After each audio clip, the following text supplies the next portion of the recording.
Nandito na kami sa Nabaoy guys. So ang plano namin ay magbili kami ng tuba o coconut wine. So ayan ang pinunta namin dito. Makatikim din kami ng tuba. Let's go! Yung tuba dito sa taas. Ganda yung tuba. Subukan natin yung tuba ng Nabaoy.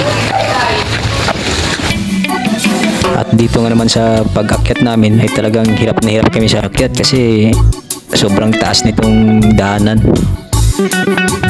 Grabe.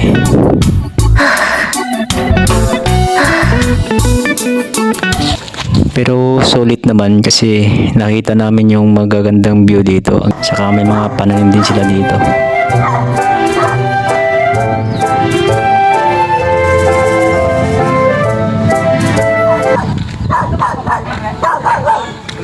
Pagdating namin ay nagulat si tatay dahil hindi niya alam na dadating pala yung pamangkin niya. So surprise din kasi minsan lang din sila mag-uwi dito. Tuhin ko, tuhin. Wow, napakasarap sa pakiramdam. Lalo na yung simoy ng hangin. Ito naman tayo guys. Mas taas. Taas to guys. Taas. Kung gaano kataas kanina papunta sa bahay ni tatay. Sabi ito, mas mataas pa pala ito. Huwag katakot.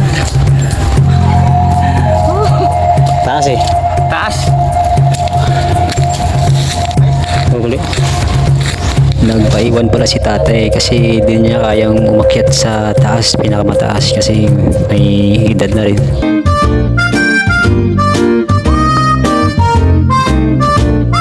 Nakakuha din. Sa galon. Try mo natin. Try mo natin yung tuba. Okay. Tuba nga. Tuba ka. Wow. Wow. Galing pang Boracay. Punta lang dito sa Nabaoy para lang kumuha ng tuba guys. So, ito na nga talaga guys. Nakakuha na kami ng tuba. Ito din yung gawain namin dati nung bata pa kami. Sumasabay kami sa mga matatanda sa amin. Naabutan na nga kami ng gabi sa kakakwento. Kunting pulutan lang. Tagay-tagay. Hindi minamadali yung pagtagay. Chillax lang hanggang sa umabot ng ating gabi.